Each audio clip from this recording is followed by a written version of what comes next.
Yummy, yummy. You're a child actor. You starred in The Mighty Ducks. This was in '92, a very different time for the industry. Yes, very different. I kind of want to know, how did this role come about? You know, the people behind Mighty Ducks have to talk more about that, because there's a there's a huge story of how that came to be, but I don't know if I should tell it.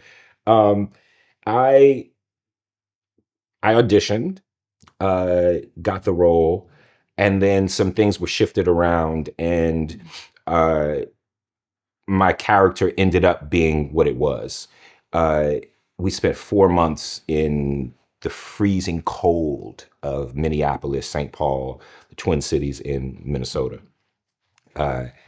I remember working with those kids and just having the time of my life. I think that I came from such a large family.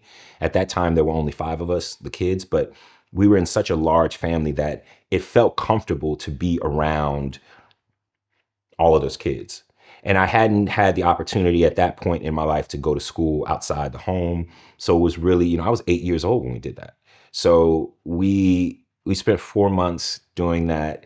And I just remember how kind Emilio Estevez was. I remember at that point, he was married to Paula Abdul.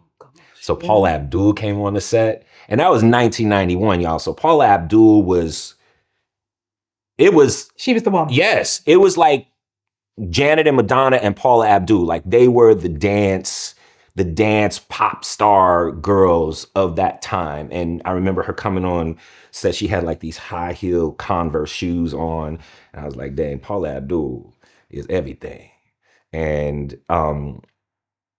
yeah, it's weird that I remember meeting Jeffrey Katzenberg back in the day before he was a big Disney executive. But yeah, I have nothing but, happy memories about the Mighty Ducks. And I still talk to a lot of the people from the Mighty Ducks. But I'm just like imagining you said you were 8 years old. So this is the first time you've kind of left your huge family.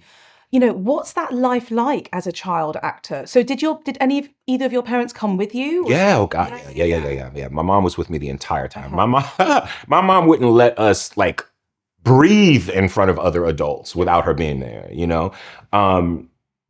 Yeah, I think that's why I didn't have no trouble until she stopped managing me. It was like, okay, time to be in trouble. My mother's not around. But yeah, it was, she was always there. I remember my younger brother, Jake, also came. My siblings came, to visit a couple times. But yeah, we were all together. The thing is though, for me, it was different because growing up, I wasn't a child star, I was a child actor. I didn't have the pressures that a Macaulay Culkin or a Lindsay Lohan or a Raven Simone or even my little sister Journey that they had, because I was an actively working actor. I was not on the cover of every magazine. I just didn't have that pressure. By the time I was getting pimples, nobody was looking at me. There were just certain things that I didn't necessarily have to go through,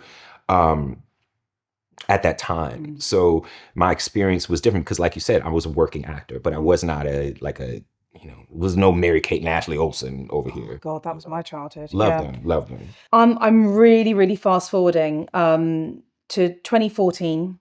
You're cast in Empire. As I mentioned at the top of the interview, this was such an interesting series for someone like me because it married the idea of TV with music, but particularly the genre of music that I was growing up with in my family, and obviously still love today. It was a really groundbreaking role that you played. You were playing a gay black man on TV.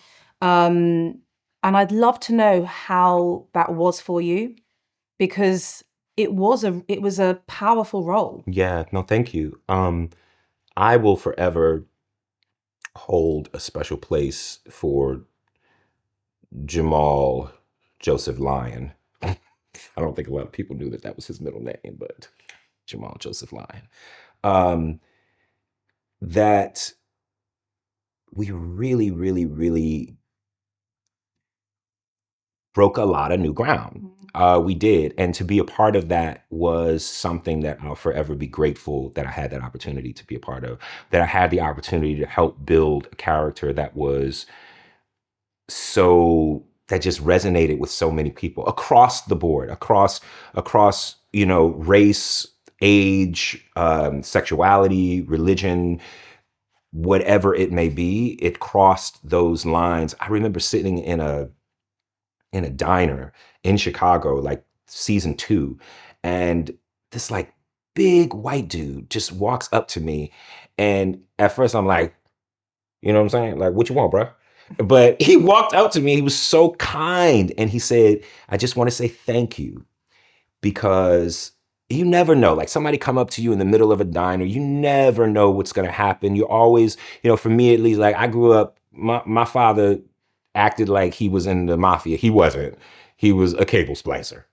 So, but he was New York to his core, and everything was always be on guard. So I was always on guard for a while until I wasn't. And this guy came up to me and I didn't know what to expect, but he said, I just want to say thank you. It's because of you that I was able to talk to my son about his sexuality. Wow. And it's stuff like that you don't realize in real time when you're doing it, that it's going to have that sort of effect. But that's the effect that you want it to have. You just don't even realize at that point that you want to have that effect, because you don't realize that you could.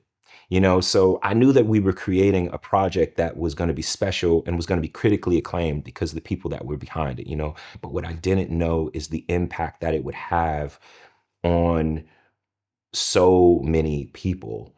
And I know factually that if I had someone like a Jamal Lyon to look to when I was growing up, I know factually I would have had an understanding of who I was at a much earlier point in my life. Yeah. So to have been a part of that and to have had that opportunity is just, it's golden. It's golden. Still to this day, I'm very, very proud of it. Again, as well, as I said, it married sort of these two loves of your life, the music and the acting. In terms of the music industry, you can't get any higher than a Grammy. Yeah. I know we were nominated. We're going to go with win. Well, you know what? I ain't going with nothing, because y'all ain't going to say I'm lying about something. So y'all just going y'all go Google that, because I don't know. Leave me alone. Get out of my face. Whether it was a nomination or a win, it's groundbreaking in the sense of the topics you're dealing with. Mm-hmm. Then you're getting the accolades. I mean, when you're in it, do you realize it, or is that the beauty of hindsight? Yeah, because hindsight is 2020. During that, I still look back a decade later and I'm just like, we did that, really? I don't think that during the time I was even able to keep up with all of the things that were happening. And a part of that, without getting too deep and bringing down the vibe, is, my father passed away the day that Empire first aired on television. I don't think a lot of people know that, but he passed away. Empire aired January 7th, 2015 at 8 or 9 p.m. And my father passed away January 7th, 2015 at 5:58 a.m. So there wasn't time, like for me in that period, there wasn't necessarily time. I was just going with the flow. I was really just doing what I was told to do because it was what I wanted so badly. I wanted that opportunity. I wanted to be able to tell that type of story, But the first season of Empire, I was playing an openly gay artist whose father was dying, because they changed it up in end of season 1. They're like, psych, Lucius isn't dying. We're like, wait, what? You have ALS? What do you mean? Yeah, he doesn't have it. Oh, okay. Okay, we'll go with that. But in the season, that the chunk of the season that we were shooting, I was playing, to me as the character, I was playing an openly gay artist who was struggling with his father, who had been homophobic and was dying. And in real time, I'm an openly gay artist whose father had struggled with some homophobia and was dying of cancer. So it was weird. It was this weird, it's like sliding parallel doors. It was this parallel but completely different, because Jamal is dealing with his father in this huge mansion. I'm dealing with my father in a 1-bedroom apartment in Burbank. Hungry for more? Hit subscribe.